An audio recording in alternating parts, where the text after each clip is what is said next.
Hey guys, this is a pretty cool spot, so I'm gonna give you a quick peek of kind of where I'm at here. This is Da Nang, Vietnam. Last day here.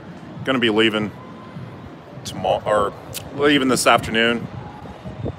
Gonna try town of Hue up north, kind of check it out. So I wanted to talk a little bit more about crypto adoption. That's kind of been something I've been interested in lately. I think like one of the things I was kind of looking at was, some of the reasons for why like crypto has really tanked in valuation, and I think a lot of it has to do with a lot of people getting out of cryptocurrency. Perhaps a lot of people seeing it as a speculative asset, wanting to get in and make some money, and the longer they held, the more and more they got discouraged with cryptocurrency. So, but I thought this was kind of interesting. So if you're kind of looking at it from like a broader perspective, like just looking at like Dapp Radar and kind of how they're looking at some of the applications right now that are out there. Like you can see some of the top games. Now this is Ethereum.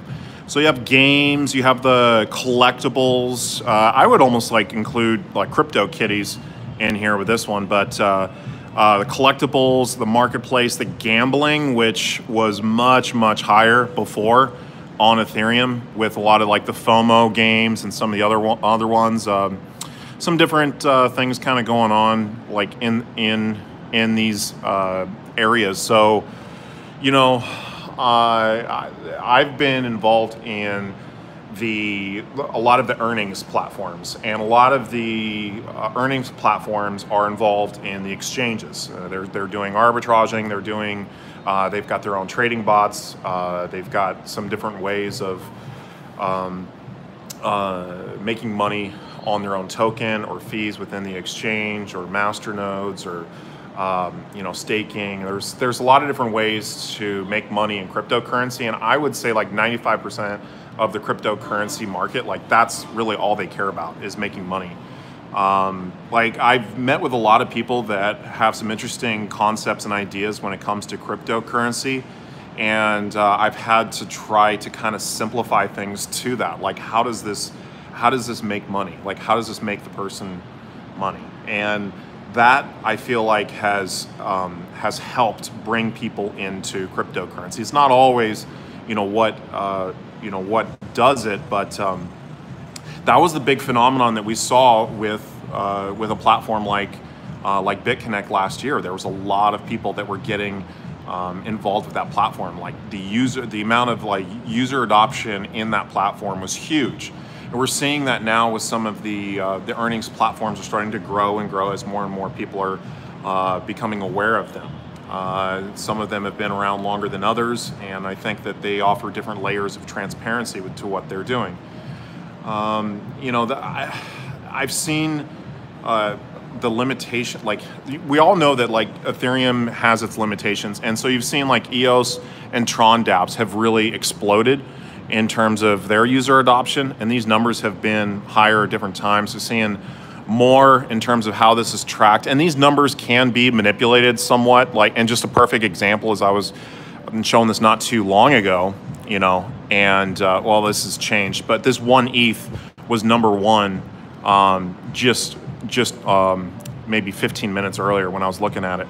So I don't know if like the daily active users in that is accurate, because like we've seen blatant examples of it, like with the farming games, how a lot of those were botted. That was kind of like mid 2018 when those were really, in the summer, like June, July, when those were really kind of taken off in popularity, and they're still around to a certain extent. But again, like people were getting into the farming games to make money. They were getting into FOMO 3D or P3D or some of the smart contracts to make money. That was kind of the end game, even though a lot of those were zero sum. So you had to kind of play it a little bit differently if that was your goal. I think that there are some other ways to kind of look at some different things. So I thought this was an interesting article. This was an article in Bitcoin.com, and so it's ranking the top cryptocurrencies in terms of GitHub activity. So these are the the most cryptocurrencies that have the most amount of active development with the developer community. So some of the bigger ones here, Tron and EOS, you can see. Like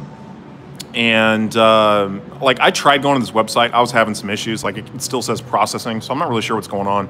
But I thought this was an interesting way to kind of look at some of these like next generation blockchains. Like Cardano's been branded blockchain 3.0, and a few of these other ones have some really interesting elements behind them.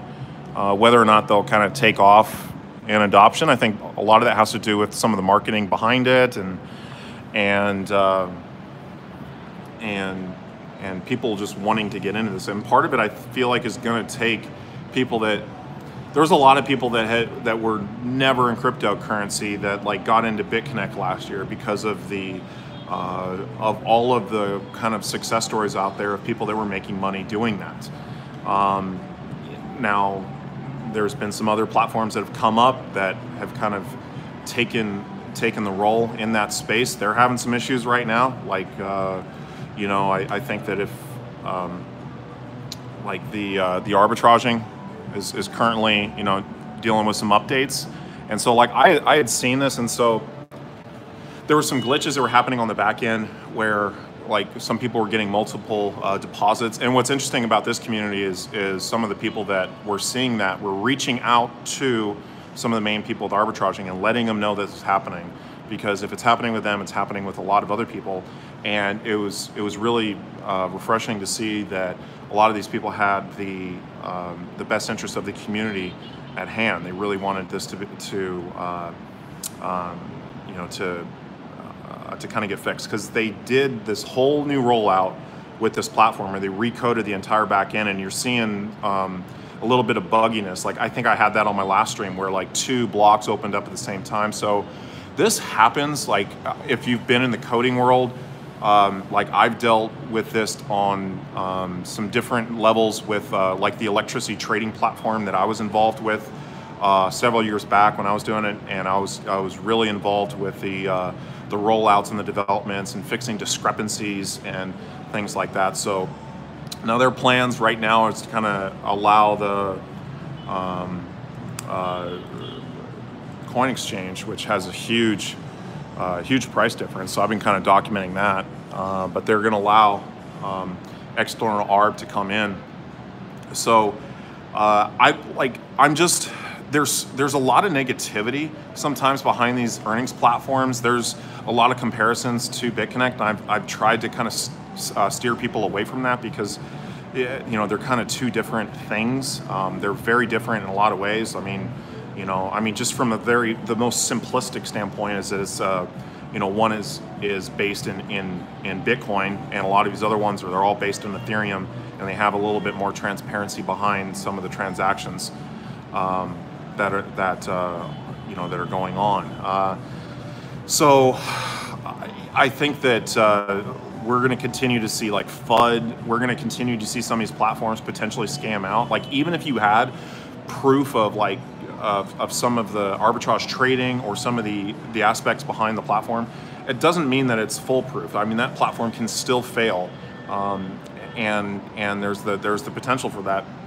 And we've seen that with some other platforms. I think the ones that I've kind of been involved with that have been transparent. I've been a beta tester in all of these platforms, so I've been a little bit more kind of integrated and working with these companies to get these things rolled out so that people can use them, because a lot of them have some really cool features. Like now with arbitraging and Evo AI doing automated ETH payouts like to your wallet, that's pretty cool.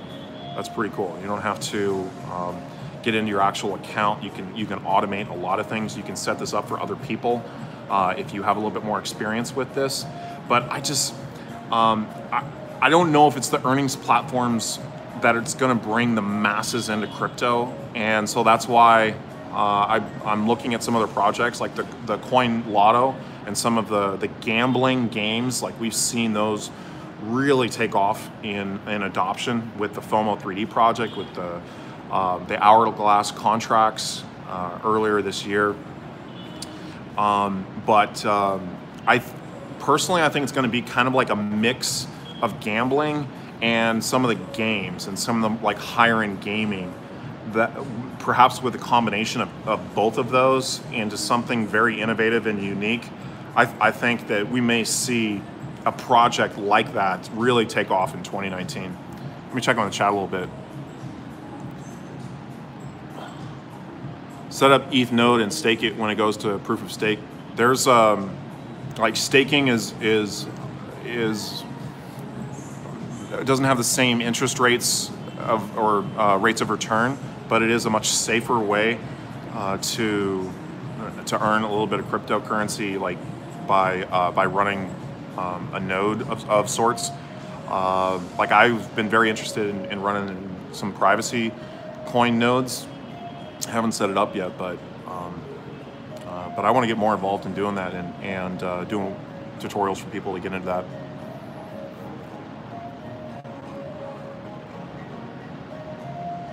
What's going on, Crypto Alex, Gandhi, PJ Wild, PI Wild, Crypto Bandana, Max. DP got a luxury car as a gift from the community. Did he? I don't know. Like David's not really like he has like, I mean, I've been over there. Like he has, even it's kind of saying it, he has everything he wants. I don't think that guy is like, some people are trying to paint him as some kind of greedy, money motivated guy. If you meet the guy, like I don't think you could really say that. Like I think he could care less about some of those things. I think he's moved past that, and he's really trying to create some innovative solutions for the cryptocurrency space. I've seen a lot of innovation behind arbitraging, and I've been kind of documenting that all year, and that's why I've been very involved in that platform. That's why they're the top earnings platform right now. Doesn't mean they can't have problems in the future. They're having some issues right now, and some of these platforms will see that. I was noticing that a little bit with like Evo AI when I was in their beta testing, and I had a lot of people to reach out to me for the beta testing with Evo AI. So like this was the first cycle of EvaBot, so you can kind of see how this was set up, and there's some things you got to work with the toggling and the active investment, but this is spitting out. But you can see like this is there's still some bugs and some things to get worked out. But I think from a developer standpoint, I don't think it would be a difficult fix to really kind of figure out some of those tweaks. Didn't you say the same about Satish from BitConnect, though, Clover? Say the same about what with Satish? Satish, yeah, as far as not being money motivated, yeah. I didn't see that from him. You know, he was pinned as kind of the fall guy by design, and I don't think he was really the main guy in charge. First of all, I think it was Devesh. I think Devesh had a much larger role, and I think that's why Devesh is in jail right now, until they can figure out more about what's going on. Satish was like, he had his role, and I feel like he was he fit into like the system in being just a very simplistic guy that was just a liaison between the developers behind, the anonymous developers behind the system, and the outside world. But there was a lot of development, a lot of changes to that platform. We haven't seen anything since. It's just like the whole project's been abandoned. Still trying to figure out what happened to that. Could David be pinned as the fall guy? Well, David's not like the big money man behind the scenes. He's like the CEO running the ship. But you know, I mean, he's in Texas. Of all of the states you want, like, you probably wouldn't want to be in. But I mean, he's hitting it head on. So you know, he's got a legal team. He's working on some different projects. I think that you know, I think they're doing some of the right things in that respect. I don't know. Like I'm not in those conversations. I have, I guess, a different relationship with some of those guys. You know, and also with the geographical, it's like since I'm all the way over here in Asia and they're over there, like there's only so much we can get accomplished over something like a teleconference and whatnot. So I'm kind of more of an in-person guy, and I think that's why like I basically decided to travel full time, because I want to be able like to move with the innovation. If I need to move, pack up and move somewhere because of something that's going on, I'm prepared to do that, and that's what I'm doing. So currently the plan is to go into China. Devesh should give back all of his Bitcoins. Yeah.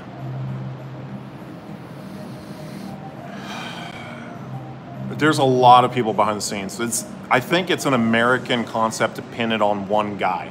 Like for instance, look at the whole Silk Road. There was so many people involved with the Silk Road, but one guy's sitting in jail. One guy's pinned with the blame.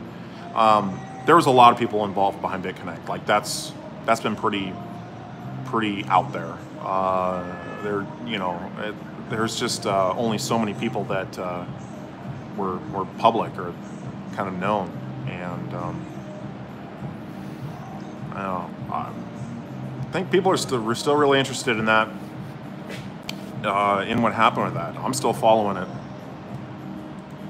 I don't necessarily have all the answers, but I thought this was kind of interesting. I put this article in the description below. This was CoinDesk's most influential of 2018, top 10 most influential in blockchain. I had to look some of these people up. So like Brenna Sparks, like she's a porn star that's kind of involved with crypto. I didn't really look into this a whole lot, but the porn industry could signal something like a some user adoption. Like if you're looking at some of the video traffic in the world with like a website like Pornhub, and also some of the innovation behind that. You know, I know it's kind of a taboo thing. It's not international, but it's a kind of a primal human thing that is can really speak to the masses, I guess. That's why like I'm very against things like the drug war. It's just like you're not going to stop people from from self-medicating.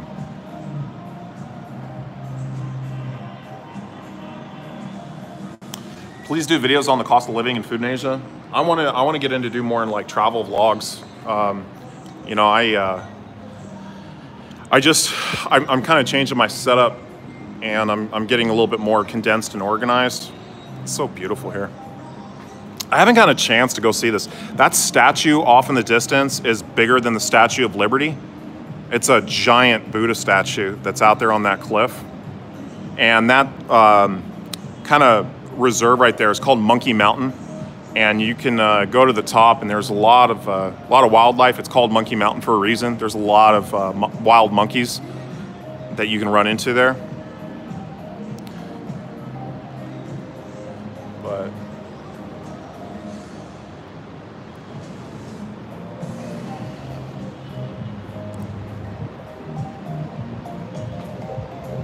But crypto adoption is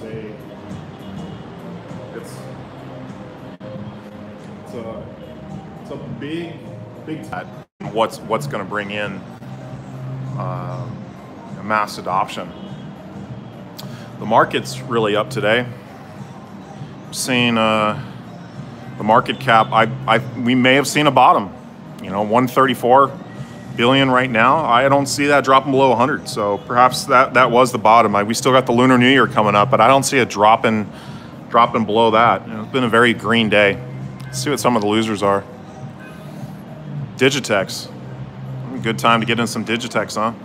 Holo, I'm holding some hot.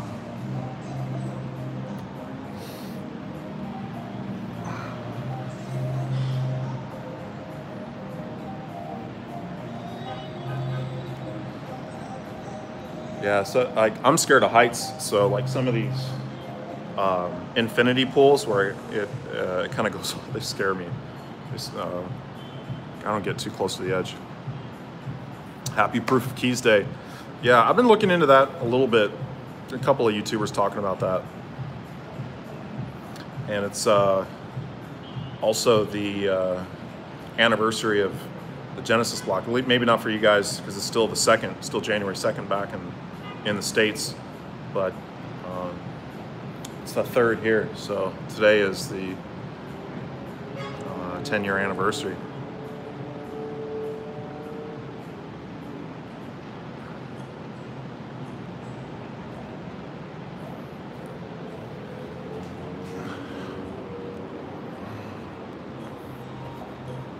I think the internet's really strong here, so should be a really rock solid live stream. I've been having some internet issues lately. In like the early afternoon, no one's up here. Well, that's Danae. Glenn should be in jail. I think he's got a lot of answers, or a lot of questions to answer. That's for sure.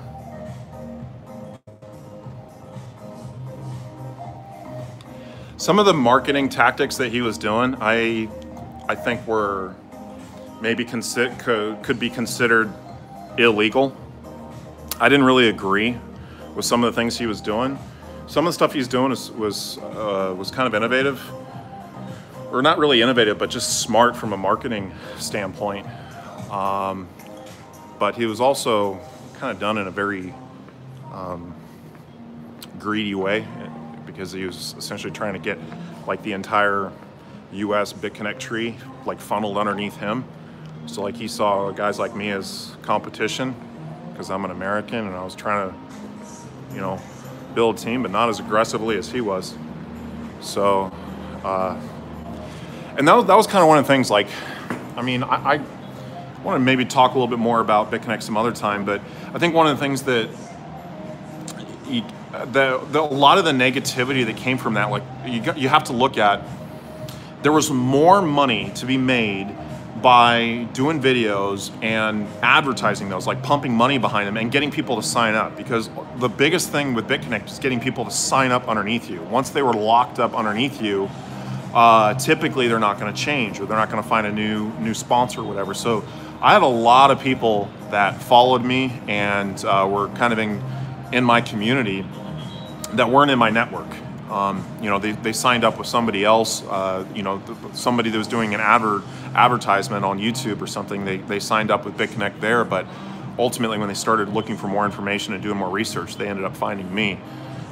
So there were some different elements to that. So there was a lot of people that focused on that. So all you saw there was a lot of people that were just out to just to get signups. Like that was all they cared about.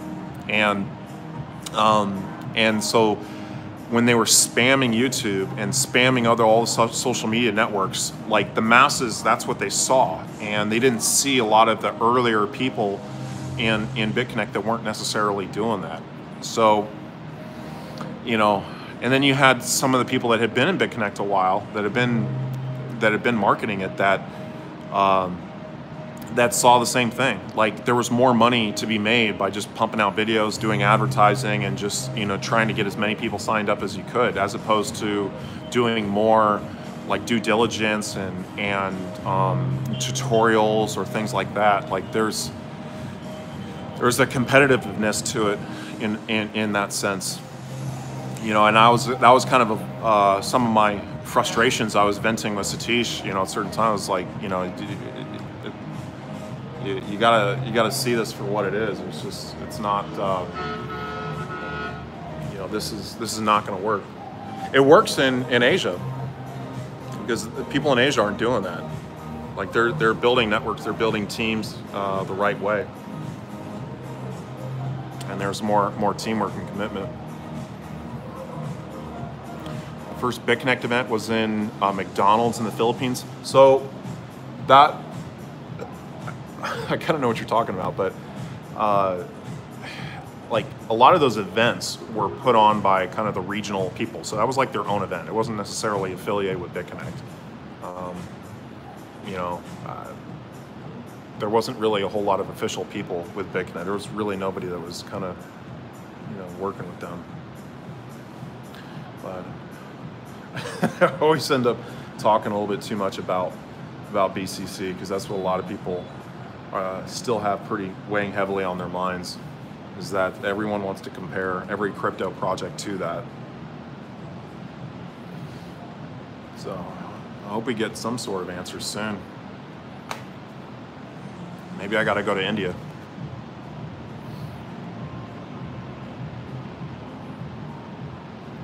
I had a blog post in 2016 looking for an investor. Like, if you look back on Satish's like Facebook, I think I got some information on that somewhere. Like he first started marketing BitConnect in the summer of 2016 on Facebook. I think it was in July. So many people lost money, yeah. There's not a whole lot of people I know that lost more money than me. I had a lot of money in BitConnect. I had a lot of faith in BitConnect. And I didn't have like the referrals or the affiliates like other people. That wasn't really my focus. I lost in USI Tech at the same time. Yeah. I should probably do like an update on USI Tech. I know they were like, since this mining account, like the mining contract is no longer profitable, so that ended. And I was supposed to go for a little bit longer. A couple other things I've been checking. I got to check into some of my older accounts.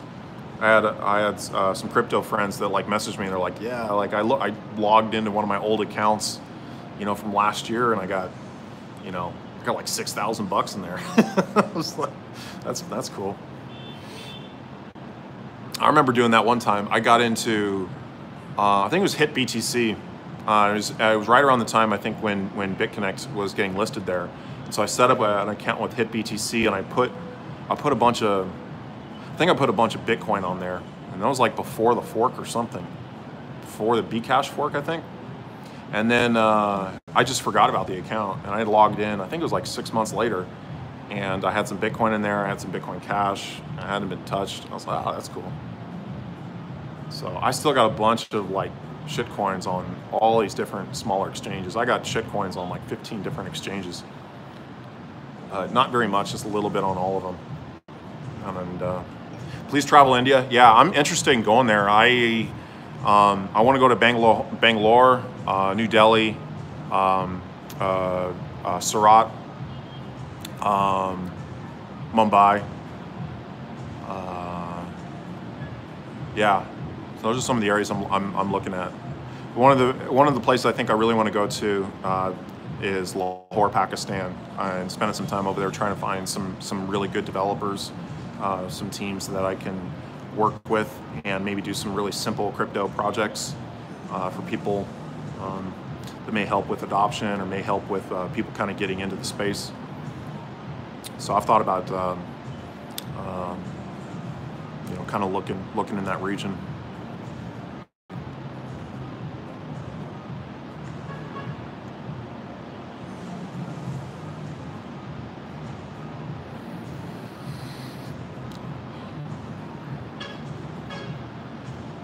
Devesh was an Indian. He was not a dev. Yeah. He was a really, really bombastious. I don't know if that's the right term. He's very kind of outspoken. He's a good marketer. But you know, he's not doing well now. So I don't know. Like I don't know. Maybe he was doing something malicious behind the scenes.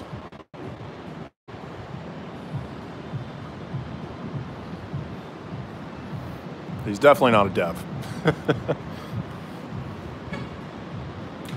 Satish is. Satish is very savvy.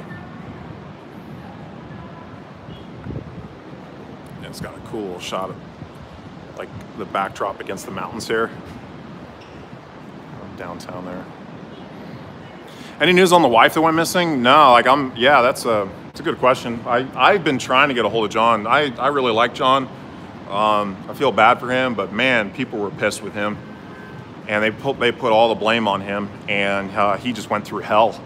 So he was kind of overextended too. He's like building this giant mansion, and he was like halfway through like building that when everything just exploded.